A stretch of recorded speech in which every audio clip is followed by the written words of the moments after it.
स्वागत है आपका हमारे YouTube चैनल सिविल सर्विसेज मंत्रण। दोस्तों, 26 जुलाई यही वह दिन है जिसका इंतज़ार आपने महीनों से किया है। हो सकता है कि आपने 6 महीने, 1 साल या किसी ने तो कई सालों से इस परीक्षा की तैयारी की है।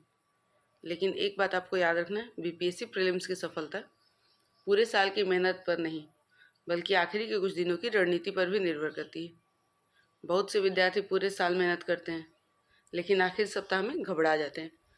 कोई नई पीडीएफ डाउनलोड करने लगता है तो कोई नई बुक खरीद लेता है, कोई कोई तो टेलीग्राम और यूट्यूब पर नई नई सामग्री खोजने लगता है। और यहीं से शुरू होती है सबसे बड़ी गलती। इस वीडियो में मैं आपको बताऊंगी कि अगले 7 दिनों में क्या करना है और क्या बिल्कुल नहीं करना है। तो चलिए शुरू करते हैं। सबसे पहला नियम आपको याद रखना है कि कोई नया टॉपिक नहीं पढ़ना है। अगर इस पूरे वीडियो में किसी पॉइंट को सबसे ज़्यादा ध्यान देना तो वो यही है कि कोई नया बात नहीं पढ़ना है, यानी कोई भी नई टॉपिक नहीं पढ़नी है, बल्कि जो पहले से पढ़ रखा है उसे ही परफेक्ट करना है। अब आपका लक्ष्य किताबें ख़त्म करना नहीं, बल्कि दिमाग में मौजूद जानकारी को इतना मजबूत करना है कि प्रश्न देखते ही आपको उत्तर याद आ जाए। याद रखिए, रिवीजन कॉन्फिडेंस देता है और कॉन्फिडेंस स्पीड, और जब स्पीड और एक्यूरेसी होती है वो सिलेक्शन दिलाती है। तो इसके लिए आप जो भी शॉर्ट नोट्स बनाए हैं, वन लाइनर बनाए हैं या इंपॉर्टेंट फैक्ट्स बनाए हैं, इन सब चीज़ों को अच्छे से रिवाइज करना है और बार बार मल्टीपल टाइम्स रिवाइज करना है। खास करके डेट्स और बिहार स्पेशल पे तो बहुत ज़्यादा फोकस करना है। दूसरा नियम है कि सिर्फ रिवीजन मोड में आइए।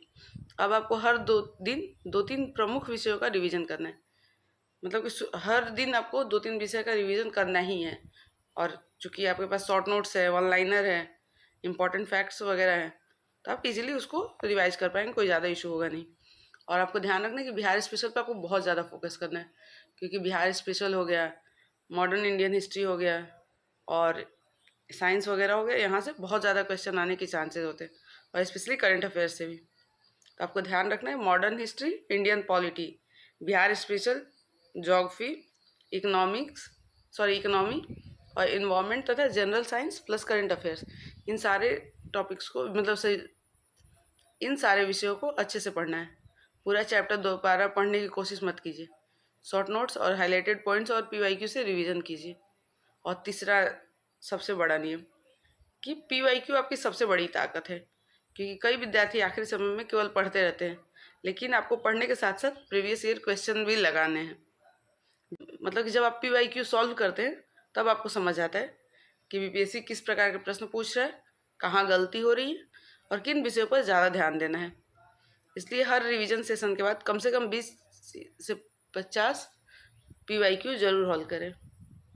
उसके बाद आता है मॉक टेस्ट दीजिए, लेकिन एनालिसिस ज़्यादा कीजिए। मतलब अगले 7 दिनों में आपको 1-2 फुल लेंथ टेस्ट जरूर देना है। तो आपको ध्यान रखना है फुल लेंथ मॉक टेस्ट आपको इस दौरान देना ही है, लेकिन ये भी चीज़ याद रखना है कि मॉक का स्कोर नहीं है आपकी रैंकिंग तय करता है, बल्कि मॉक का जो एनालिसिस होता है वही आपकी रैंक तय करता है। और हर गलत प्रश्न से 3 बातें लिखिए: गलती नॉलेज की थी, या जल्दबाजी में हुई थी, या फिर क्वेश्चन को हमने गलत समझ लिया था। ये हर एक क्वेश्चन पे आप एनालिसिस करके समझिए। अगर यही गलती अभी सुधार ली तो एग्ज़ाम हॉल में वही गलती दोबारा नहीं होगी।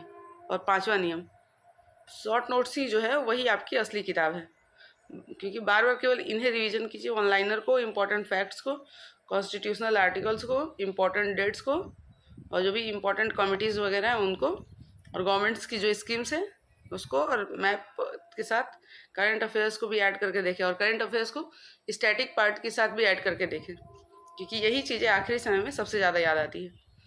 और 6ठा नियम, एग्ज़ाम टाइम के अनुसार तैयारी करें। जैसा कि आपको पता है कि हमारा बीपीएससी का प्रीलिम्स 12 से 2 के बीच में होता है, तो आप जो मॉक लगाएं वो 12 से 2 के बीच में ही लगाएं, क्योंकि इससे आपका ब्रेन उसी समय ज़्यादा एक्टिव रहने की आदत बना लेगा, और एग्ज़ाम वाले दिन आपको अलग से फोकस बनाने की ज़रूरत नहीं पड़ेगी। और 7वां सबसे इम्पॉर्टेंट नियम कि एक्यूरेसी सबसे ज़्यादा ज़रूरी है, क्योंकि बीपीएससी में सिर्फ ज़्यादा अटेम्प्ट करना सफलता की गारंटी नहीं है। सफल वही होता है जो सही उत्तर देता है। और एग्ज़ाम हॉल में पहले वही प्रश्न कीजिए जो पूरी तरह आते हों, फिर मॉडरेट क्वेश्चंस पर जाइए, और अंत में कठिन क्वेश्चंस को देखिए। और ये चीज़ आपको मॉक के दौरान ही प्रैक्टिस करनी होगी, क्योंकि मॉक ही आपको रियल एग्ज़ाम में सफलता दिला सकता है। तो ध्यान रखना, ज़्यादा गेस वर्क आपके सही आंसर का फ़ायदा भी कम कर सकते हैं, इसलिए जल्दबाजी नहीं, समझदारी दिखाइए। और मैं आपको कैसे गेस वर्क करें, मतलब कि एलिमिनेशन कैसे करें, इसका वीडियो अलग से आपको चैनल पे प्रोवाइड कराऊंगी, आप उसे भी देख सकते हैं। और सबसे इम्पोर्टेंट नियम कि आपको नींद और स्वास्थ्य का ध्यान रखना है। कई विद्यार्थी आखिरी सप्ताह में पूरी तरह जागते रहते हैं, लेकिन थका हुआ दिमाग पढ़ी हुई चीज़ें भी भूल जाता है। इसलिए पर्याप्त नींद लीजिए, समय पर भोजन कीजिए, और सबसे ज़्यादा डिहाइड्रेशन की प्रॉब्लम होती है, तो पानी पी के हाइड्रेट रहिए और तनाव से दूर रहिए। एक फ्रेश माइंड थके हुए दिमाग से हमेशा बेहतर होता है। दोस्तों, आपको एग्ज़ाम वाले टाइम पे अभी कभी भी कट ऑफ की या सिलेक्शन की वो नहीं करना है, टेंशन नहीं लेना है। इतना ध्यान रखिए कि आपने अगर अच्छे से मेहनत की है तो आप अपने पेपर को ईमानदारी से दीजिए, और बाकी सारी चीज़ें एग्जामिनर पर छोड़ दीजिए।